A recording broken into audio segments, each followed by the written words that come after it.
So I'm going to talk about concept drift. So concept drift is when the data generating function that you suppose exists somehow has changed. What you'd like to do is react to this automatically, and I'll talk about our approach to this, which I would characterize as the very simplest thing that could work. And I'll show you that, in fact, it does work in this application, and I will claim, but not show you any data, that it also works in residential real estate price prediction. Now, this doesn't come with any instructions, so what happens is, oh, good. So let's talk about prediction in financial markets. So prediction in financial markets almost always has a time series. So on the left of this chart, you see the Dow Jones Industrial Average. That's a kind of an average price of US stocks. And you see it in the summer of 2018. And you can see on the left, if you were trying to build a machine learning model, you would be thinking, not much is going on.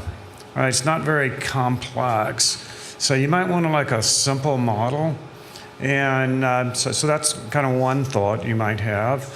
You might also think that, you see the green dot, if you kind of look back, maybe the old plot points are somehow relevant. So you might think, okay, you want a simple model with a long training period, right? Because it all kind of looks like it's kind of trending up.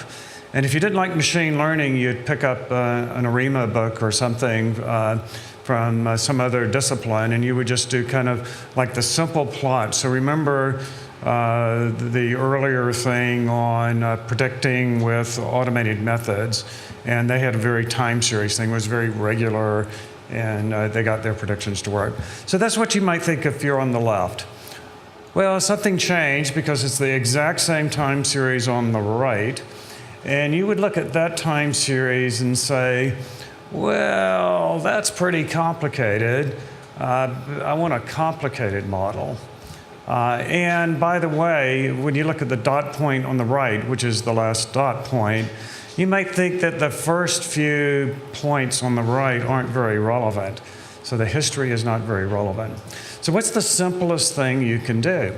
The simplest thing you can do is pick models that somehow incorporate the time period into what you would call the hyperparameters for the model, except if you're using a library, they're typically not model hyperparameters, they're dataset hyperparameters.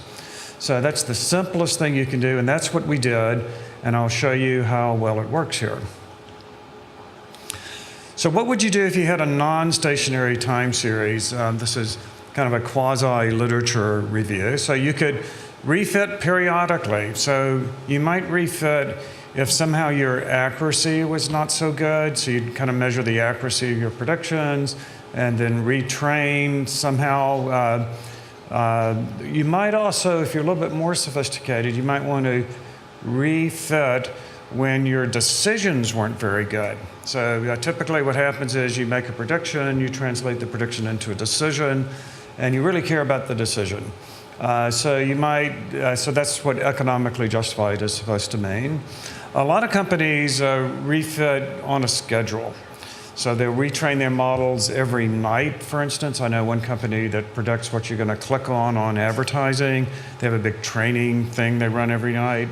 I've talked to companies that refit on different schedules.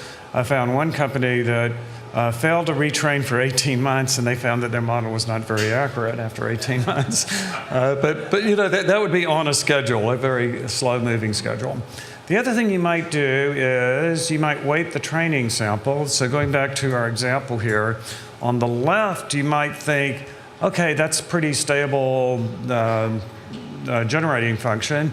So let's kind of maybe roughly equally weight the training samples. On the right, you might say, okay, Roy, you were too harsh before. It isn't that we want to ignore the first few plot points. We want to just downweight them. So that's the weighting idea. And then, like the time series example in the earlier presentation, you might remove systemic and periodic elements. So this is like using the ARIMA technology, and you can look that up in a different set of textbooks. And then you might have something that's kind of weird and specific. So weird and specific here, there was a news event in the summer of 2018 that if you were a domain expert in security evaluation, you might claim that that news event caused the concept to change. So you might have some kind of like expert that you rely on. But I didn't want to rely on any of those things. I'd like a nice kind of programmatic solution. So I'm going to describe what we do at 7Chord and claim that it also works with real estate prices. So 7Chord predicts the next price of corporate bonds. So a corporate bond is an obligation of a corporate entity, a corporation, to pay a certain amount of money in the future. And then corporations issue these bonds in order to get cash, and they use the cash typically to satisfy their long-term building needs, typically to put property, plant, and equipment in place, sometimes to do marketing, really all different types of source uses. And if you want to know the price, this is one of the great, very high-paying, labor-intensive markets in the world. So this is if you don't want to get a machine learning degree and you just want to make a lot of money, you should go into bond pricing. Unfortunately, it's only going to work for about 5 more years. And the way that works is you become an expert in the arcana of every bond. So you kind of develop your own internal model of who wants the bond, who doesn't want the bond, why do they want it. If they like, bond A, maybe they also like bond B, but not like Z. And you can do this kind of very intuitively. It's a great thing to do if you have a BA in business or an MBA, something like that. But it's very, very labor intensive. All around to answer a very simple question, what is the price? And you would think, looking at these graphs, that answering what is the price on the left is like incredibly easy, and answering what is the price on the right is maybe incredibly hard. So that's the bond market. Now, it's a complicated market because the bonds are very heterogeneous. So IBM is one equity, and there's just one IBM equity. There may be kind of different, slightly different one in Europe, slightly different one in Asia, but it's basically one equity, and you can kind of keep track of it. But a corporation like IBM might have 10,000 bonds, right? All of them unique, everyone kind of disparate. So it's very heterogeneous, and this, of course, supports a labor market that I talked about, because everybody wants to know what is the value of those bonds. The other thing that makes it hard, in addition to the heterogeneity, is that it's a very inactive market. So when a bond first gets created, it's actively traded, and then after everybody who wants it kind of gets it, then you're waiting for news on the underlying corporation or sometimes in the economy to cause you to want to trade that bond again. Maybe there's some news about your individual portfolio, you have a liquidity need or something, so you might want to sell it. But most of the bonds don't trade very frequently, right? They're waiting for an event, and the statistic here is that 30% of the bonds trade roughly every day. So that's most are not trading. In fact, some bonds don't trade for months. So you still want to be able to put a price on them. The other thing that's interesting about this market is you only get credit for a prediction that's near to real time. So it doesn't work for me to predict 16 hours from now what the price will be in the next minute. So no credit given. It has to go for a machine learning conference joke, right? And you do need to think about the prediction and training cycle, so you're very kind of latency sensitive as you do those. And you have to be accurate because those human beings are like super accurate. The reason they're super accurate is that most of the time the next price is very close to the current price, right? So if you're in that left-hand side of my opening chart, it's really easy to be accurate. If you're in the right-hand side of my opening chart, it's very hard to be accurate. So we want to be within 5 basis points some high fraction of the time, and I'll show you some results toward the end. So here's our architecture. You read it from the bottom up. So we start with raw, noisy data. The primary data source here is from the dealer. So it's a It's a market in which it's like a used car market. So if you want to get a bond, you go speak to a dealer, like a used car dealer, and the dealer will quote you the bond. So it's not like a car when you're only going there to buy typically, but he'll quote you a two-sided market. He'll buy it for some price and sell it for another. And the dealers are required to publish the transacting prices, so you actually see the transacting prices a few minutes after they do the trade. There's a whole bunch of other data you might have here, like the news data, what the president tweeted today, and so forth. These might bear on the price of bonds. So that's our first step. You ingest a whole bunch of data. It comes to you in near real time. Then you have to filter out the noise. And one interesting thing about this market is that there are two primary types of noise in what the dealers send you. One is that sometimes the dealers make a mistake and they later correct the mistake. So you kind of like to guess when they made a mistake. That's called a cancel and correct. So when you see a price from a dealer, are they about to cancel it? And then the other one is that when you're making these predictions, what you care about is big trades. You don't care about small trades, and the small trades are sometimes mispriced, which is to say that their price is very different from the very next price. So you want to kind of filter out that. It's not technically noise. We call those uninformed trades. You want to filter those out as well. Then you want to run a whole bunch of models. What we do is we run about 500 models. So these models are from a standard machine learning library. You can kind of look them up and deploy them. So what we do that's different from some others is we vary the look-back period. So some of the models are trained on one prior transaction, some on 2, some on 3, some on 50, some on 100, and varying look-back periods. We have a bunch of models, linear models and non-linear models, and all of the models, if you use one of these libraries, have a whole bunch of hyperparameters, so we kind of sweep the hyperparameters. So we're training these 500 experts, and then we have an ensemble model, which we think is principled. I'll describe the principles we use to build it in just a moment. And this is the part that you can replicate in your own work. So you can go and build one of these models yourself. And what they do is they blend the experts based on their recent accuracy. And then our regime is that we retrain on every relevant piece of data.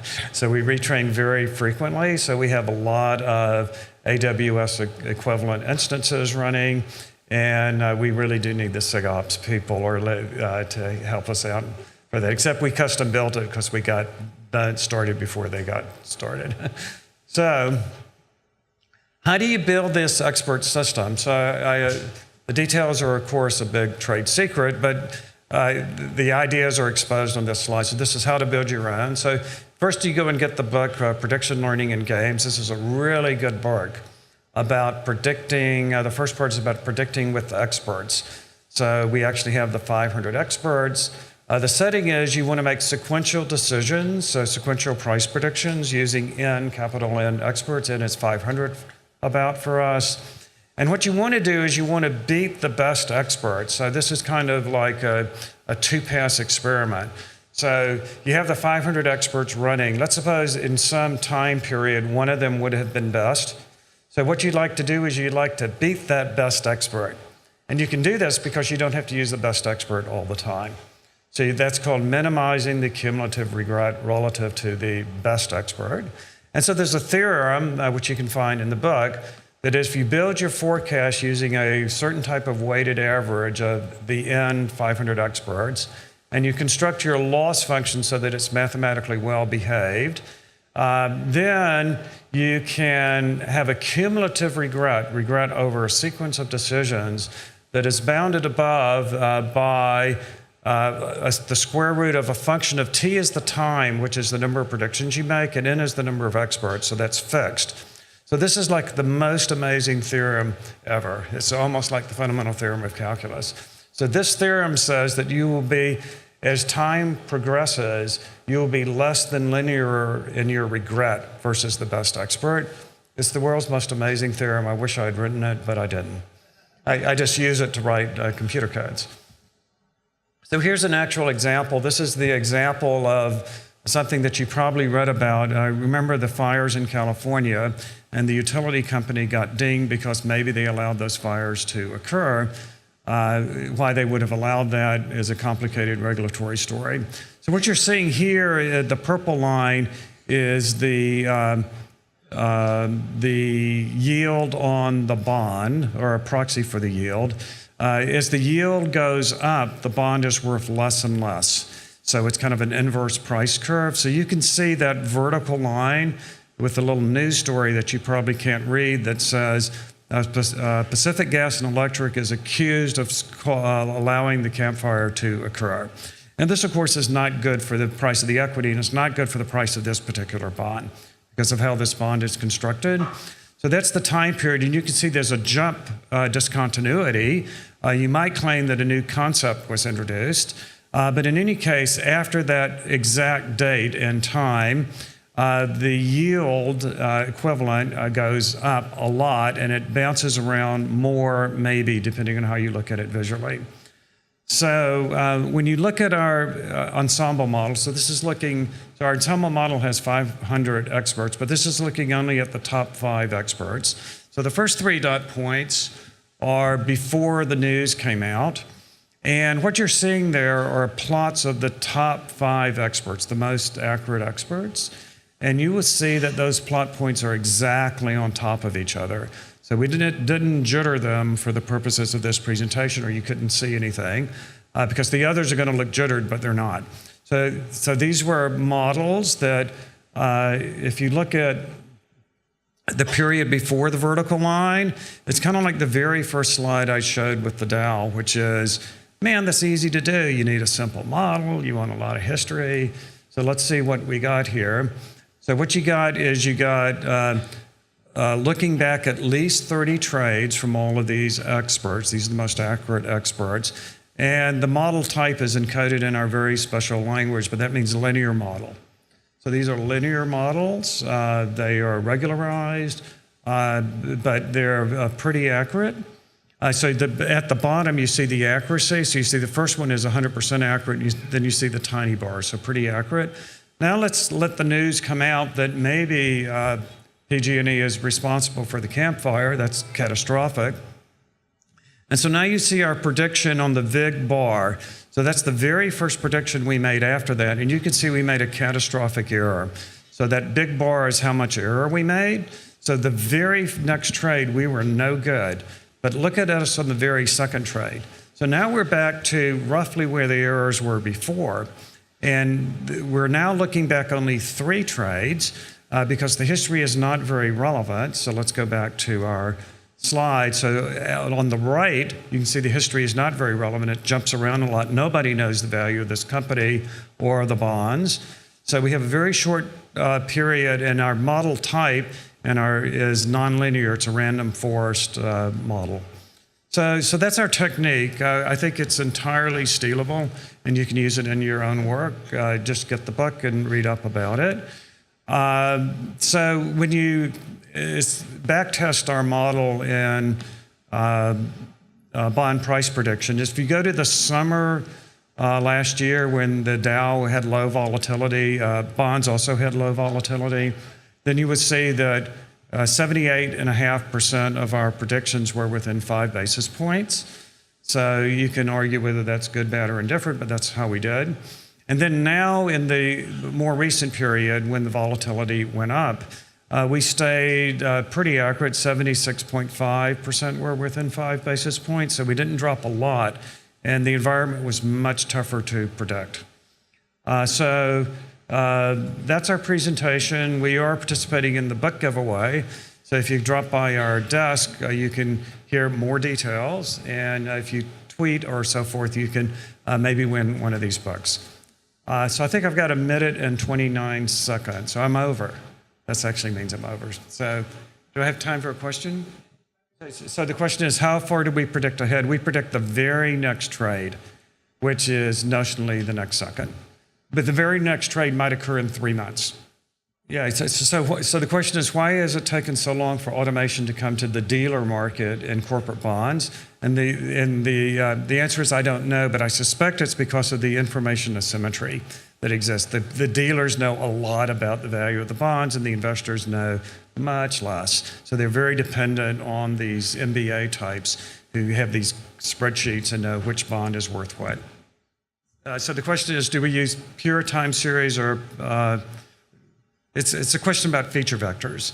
So our feature vector is a big trade secret, but there are instances in which bonds do not trade for months and we want to reprice them.